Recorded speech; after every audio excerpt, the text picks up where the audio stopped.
Hi, my name is Sabu Francis, and today we'll talk about the theory and practice issue in architecture.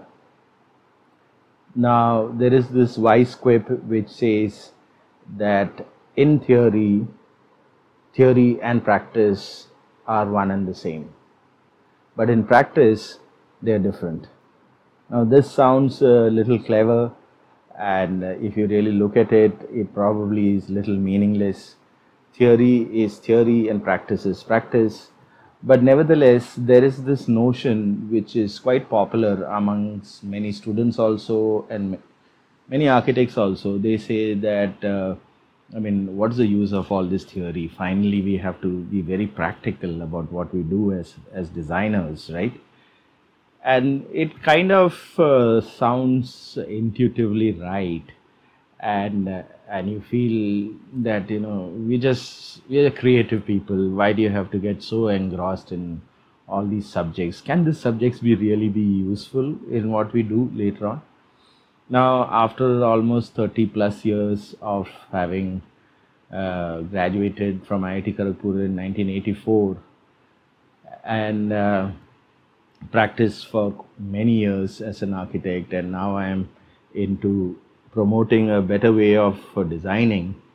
What I find is that theory indeed is actually very useful, though maybe you go through a phase where you think that theory was not useful, but then later on you realize that it indeed is useful. Now, I cannot really talk about the entire theory of architecture here, that's not the intent.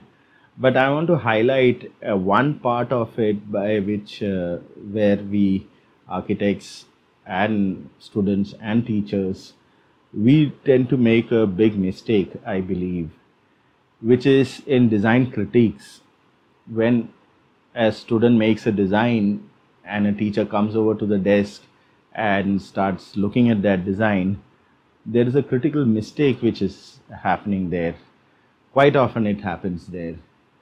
And that is to do with something known as abductive logic. Now, what does that mean?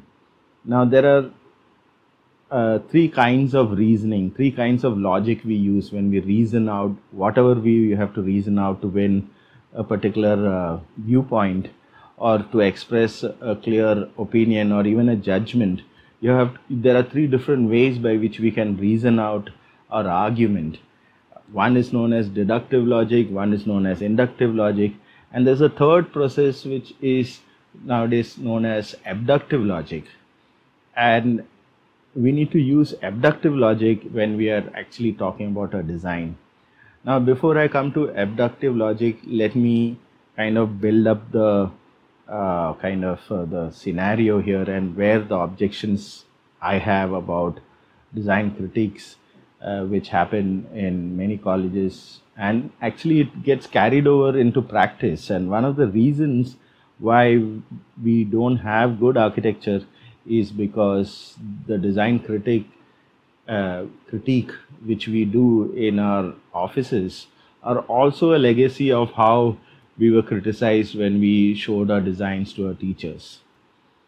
So what I will give as an example is, let's say that you invite somebody over for dinner to your house, and it was a little unexpected. You didn't give any advance notice to your mom, and your mom is kind of surprised that somebody has to be fed. And so in that given period of time, she creates some dishes and then serves it to you and your friend. Now, you look at this. She could have created many other dishes also.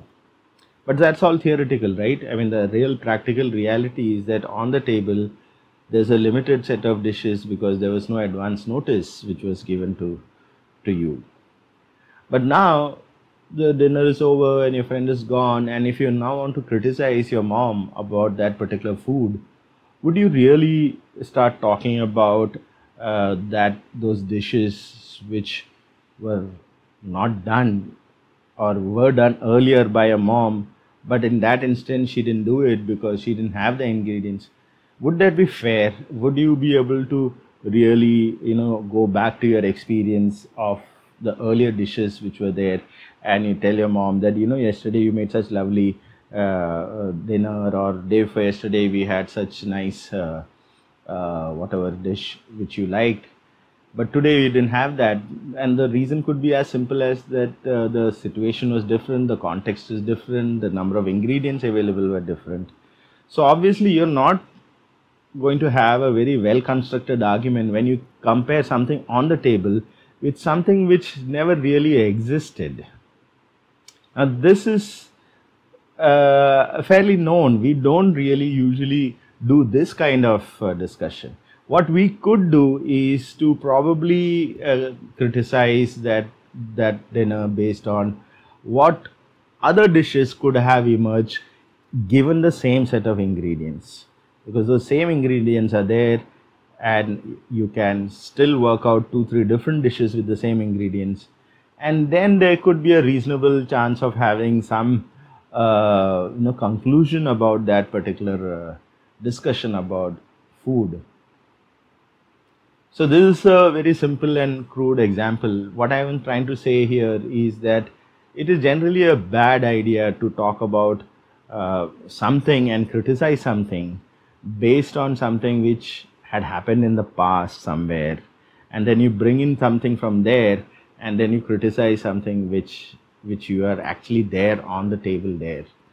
And this happens when that student excitedly has gathered all her drawings and design and everything, and her theories on how she wants to work out that particular project, and the teacher comes over there, and the student and the teacher is now having a discussion about what's there on the table.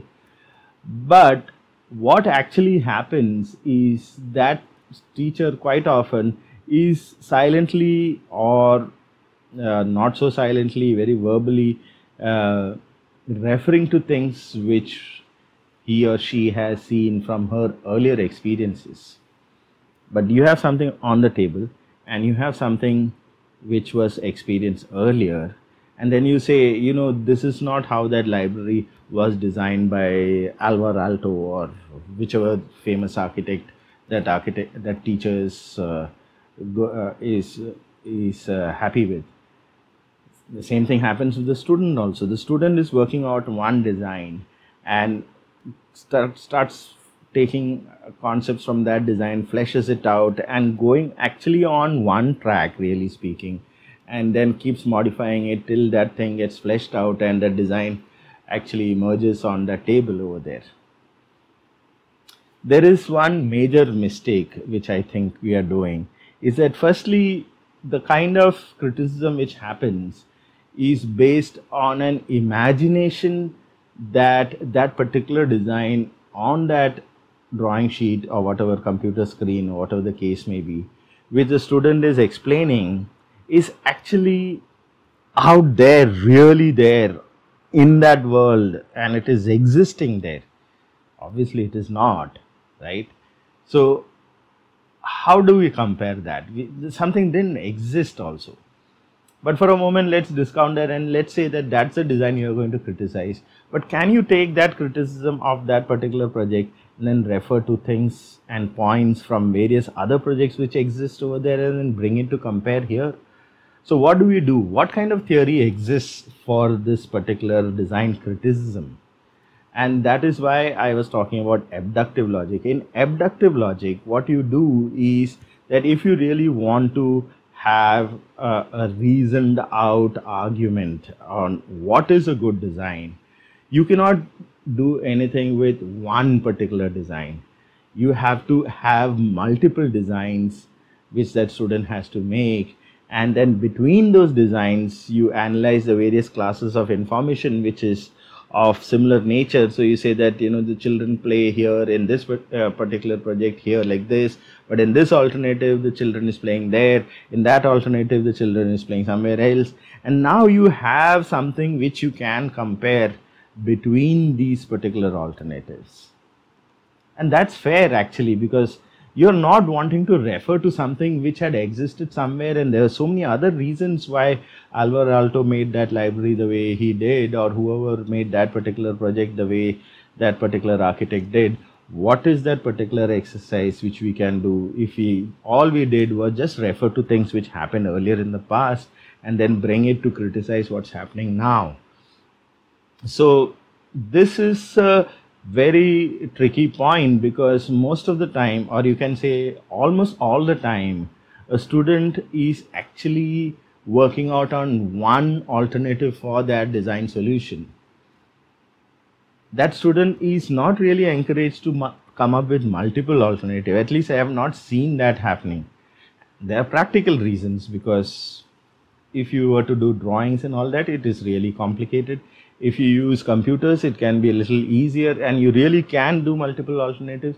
But that mode of thinking is that, okay, let's start understanding what the design is, and then you make sketches or whatever, conceptual sheets, whatever the teacher and that student agrees on. Usually it will be some kind of concept development, and then you're actually going on one mono track and then finally ending up in a design. In fact, I know many teachers who actually get very annoyed if that student comes to the teacher and say, I've got 4 different ways of going about doing it. What do you think I should do? Or, that would have been pretty nice. And it does happen once in a while. But I've seen teachers getting annoyed when the student does that. They say, are you confused? Why can't you take one thing which you really believe in and then take that ahead? I mean, it looks so practical, right? I mean, this is the whole thing about, getting too caught up in the practicality of things. It makes it look so nice. We are just practical people. Like, why do you have to get into all this theory? But coming back to that cooking example, you wouldn't do that with your mom, right? You would not criticize your mom for whatever which happened on that dinner because it was an unexpected guest and things were not known, and she didn't have enough ingredients to cook up all the dishes. She did her best. What is the point of comparing her with what she had done yesterday, or what some other Jama sweets have got that type of sweets? How come you didn't make these kind of sweets? That is pretty immature, and we almost never do this kind of harsh criticism on our parents when they cook for us. So what are we doing with these designs? We need to really understand that. Now, there are many things in a design which you can understand, which you can assess. For example, simple things like what is the perimeter of that particular say it's a residential housing which is done in, say, Bombay, and it was once upon a time a bread and butter. So if I have to talk about one, suppose I had 5 alternatives for that, I can actually make a comparison by figuring out what is the perimeter of this particular alternative, the perimeter of this particular alternative, and the perimeter of that alternative. Compare that with how much area I'm getting within that perimeter. And now I have some very good and logical reason why I can, start differentiating which is the type of project which will have the best perimeter to the area ratio. And that's really a fair way of going about critiquing your design. But it's sad that we really do not do this. We get caught up in this situation, that this kind of feeling that, we are practical people. By experience, we get to know what we have to do. And seriously, we need to open our eyes and look at other professionals, how they use abductive logic. Another area which I can give as an example, so I'm not a doctor, but doctors do use abductive logic. They're trained to do what is known as differential diagnosis. What does that mean? What it means is that when a patient is presenting certain signs and certain symptoms of their disease, there's a difference between signs and symptoms, which I don't want to get into. Basically, the patient is displaying something which, some kind of discomfort and illness, which the doctor now has to assess. Now, what the doctor does, a really good doctor does, without showing much emotion, he's silently running through all kinds of possible different diseases which that patient could be having, because he has no attachment to any of those particular diseases, right? He can't say that, oh, I love talking about cancer, so I will just gravitate everything towards cancer. Would that be fair? Instead, what he does is that he holds all these various alternate possible diagnoses in his mind. Is trained to do that. There's a whole lot of knowledge and information. That's why they have to read really fat books. And then he runs through each one of them, eliminating very carefully the ones which really don't fit into that. So he's actually, at the beginning, he has got a whole array of diseases which he's considering, and then he does what is known as differential diagnosis. So it's a form of abductive logic where he starts eliminating and say, okay, it's not this disease, it's not that disease, it's not that disease, it must be this particular disease which is there. That's how really good doctors detect sometimes very complicated situations, complicated diseases, which is little tricky because there could have been just one clue. I remember there was an article of a very good doctor in Navi Mumbai. He had diagnosed one, he's a pediatrician, and he had diagnosed a very rare illness in one child, which very rarely that particular disease happens. I don't remember the disease, but it has to do with something to do with the color of the tongue of that particular child. Now imagine that if that doctor had not laid in front of him all the possible diseases which that child could have suffered from, and then carefully figured out what could be that particular disease which that child really is suffering, he could have missed out. He can't just go gravitate towards his favorite diagnosis, right? He can't be biased about that. Similarly, when a student is designing, now with computers, this is very much possible, and this is what we really need to do, and this is where theory really first starts. So all the stuff which we learn on, say, structure, or we learn on how to take out quantities of material, or we talk about climatology, how do we actually exercise that knowledge is because we can now compare between these alternatives of the same architect, the same student. I'm not saying that you take that student and compare with somebody who probably is much better or much worse. Then that may be an unfair comparison. But the same student coming up with, say, 4 or 5 alternatives, if we inculcate this culture of designing, we can have a much better chance that, okay, something will emerge between those alternatives. You are picking up the one which is the right one. And that form of reasoning is known as abductive logic. So I would like to conclude by saying that theory and practice indeed are actually very different things. However, if you don't have good theory, all you will have is some foolish bravado statements and some kind of mediocrity based on your level of understanding the world around you from your empirical senses. But if you have good theory and you have good processes for exercising that theory, the chance of you coming up with a design which is reasonably acceptable is much higher. I hope this helps you, and I hope this small lecture on what is really the core way by which we reason out our designs could be the starting point for a much richer way of designing and improving our practice. And I hope to see you in the next videos. My name is Abu Francis, and I and several other authors and teachers are getting together to mentor students on what is architecture all about, and I hope we all get to improve our understanding of architecture and even our practice of architecture. Thank you so much.